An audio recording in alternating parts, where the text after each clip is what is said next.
Hello, my friends. John LaRuffa here with another rules speed through. And in this episode, we're going to take a look at how to play Harvest from a solo standpoint. I'm going to teach you the game, teach you how to play it solo, and then hopefully this will get you back to the table if it's been a little while since you've played, or help you just understand everything if you've read the rules once and just want to quickly get it together. Let's get started. Okay, folks, and as usual, please like and subscribe to my YouTube channel if you haven't done so already. And if you have, I really appreciate that support. Thank you so much. This is what the game's going to look like when you finish the game, but it will actually work really well for me to teach it because I can demonstrate each of the actions.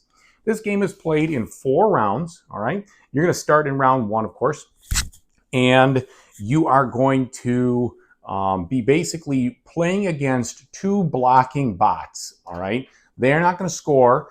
If you want, you can use this scoring key to know how you're doing, or you can play against any one of the 17 different challenges here. The challenges will kind of put some conditions together, what you got to do to win. There's a hard mode, and it tells you some other things. Sometimes there's some restrictions, sometimes there's other things to do. In this case, this is like challenge number 1. It says I got to use the bunny guy over here. I do get my choice of morning, bonus actions, special actions, and we kind of go from there. But anyway, let me demonstrate how it works. It's a worker placement game, and on your turn, you're going to place your worker in one of these spots that are marked with this little oval, all right? If the oval does not have the infinity symbol, it means that once someone goes there, it blocks it. Also, when someone goes there, this will determine the number of actions they can take in that specific area, okay? So for instance, if I went here, I'd be able to do 2 trades at the trading post. If I went here to the workshop, I'd be able to do 3 actions, but in these cases, they have to be different actions. But if I went to the 1, I'd only do 1, but I'd get 2 income instead, 2 coins. And then the farmer's market has a variety of different things that will show up, and you have to take a look at those to see what you think there. All right, so the way the game works is the first thing you're going to do is you're going to deal out a couple of these wake-up tiles here, and they're going to determine turn order. Plus, you'll deal an extra one out, and that will determine the turn order for the AI, in this case, 7. So you will then decide, okay, from these, do I want, all of these would go before him, so it doesn't even really matter. But the earlier the number, or the lower the number, the more that's how you go first. So if I was to choose the 6, the 5, or the 1, I would go before the 7, so it would automatically go first. But the higher the rewards, the higher the number, the better the rewards. So in this case, I'm going to choose the 5 here, and that will give me 1 strawberry and 3 coins. But my special power says I have to pay 1 coin right away in order to use the special power at the end. So I'm only going to get 2 coins, for instance. Okay. Then I would take any bonus actions I have here. In this case, it would be a field action. So I can take one of these field actions, but I'm not going to do that right now just because I want to explain it in a second here as I go through all the actions. So I would take that, then we would start placing our 3 wheelbarrows. So on my turn, I would place a wheelbarrow in a spot. Let's say I placed it here. That would give me a choice of any of these 3 actions. I could get manure, I could get a grain, I could spend $1 to get a strawberry, $1 to completely fill up my bucket to its capacity, which is 1 below where the bucket is, etc. If I buy a blueberry, I have to actually buy a blueberry patch. I don't buy the seed itself. Normally, if you buy the other seeds, like if I buy a pumpkin seed for 3, I get the pumpkin and I would put it over here in my supply.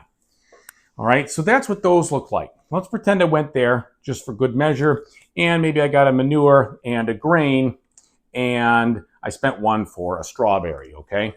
So I would put those in my supply right here. Those would be my seeds, all right?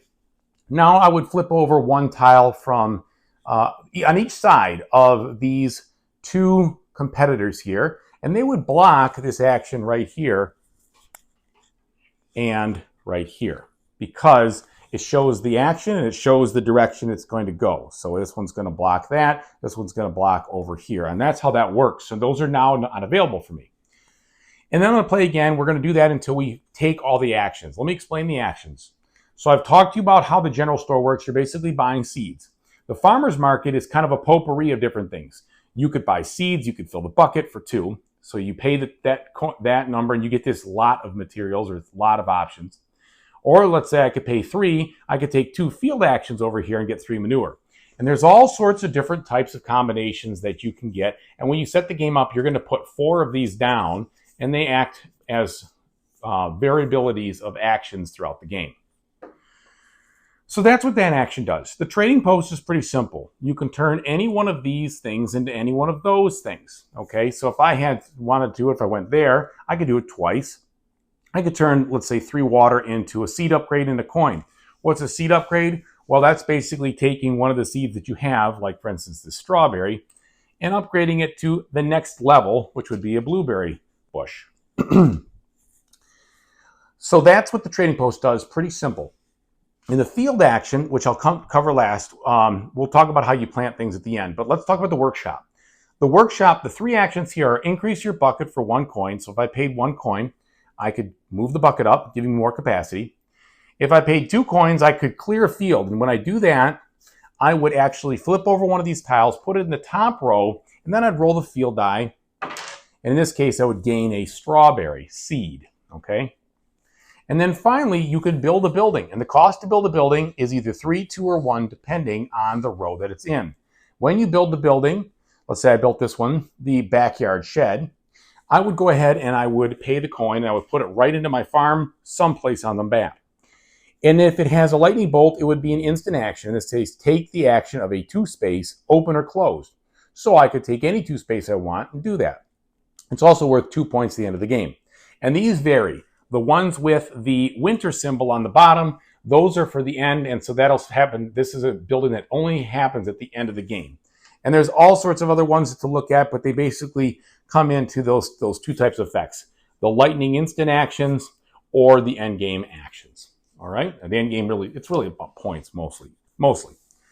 Now, let's talk about the field phase. So when you take the field phase, you can do 3 actions there, up to 3. If you want to spend to go to this one, you have to actually pay the number of coins per round. So it gets more expensive as the game goes, whichever round you're in. But you can do 3, 2, or 1 of these actions. And the actions are plant, tend, and harvest. Let's look at planting. So to plant, you have to spend a specific number of manure to plant a single seed of that type. So in this case, if I wanted to plant this pumpkin, I would spend 3 manure. I could also plant this strawberry for 1 manure. I could plant this grain if I wanted to for no manure, but I'm not going to do that right now because I'm going to demonstrate something else. Once you plant them, they're there. That's where they are.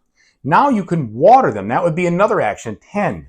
So if I wanted to, I could spend 3 water, 1, 2, 3, and that would allow me to grow another pumpkin, but it has to be touching the pumpkin that's already there.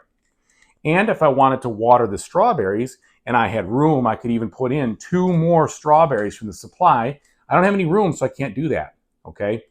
If I want, I can. This is the only way to produce blueberries. So I'd have to have 2 water, and then I would put a blueberry on my blueberry bushes that are out here.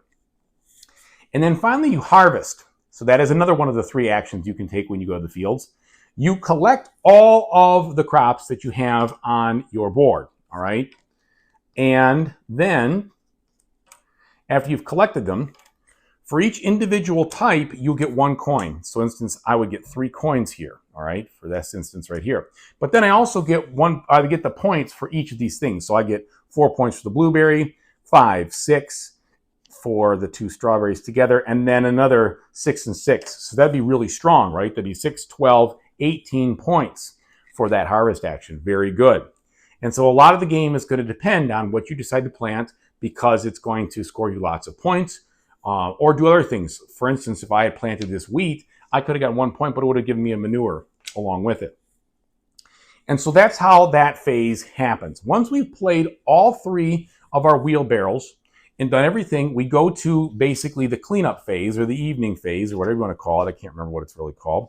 It's called the sunset phase. In the sunset phase, you basically remove all the wheelbarrows that are in place. Again, you'd place all 3 of them, put them back, all right?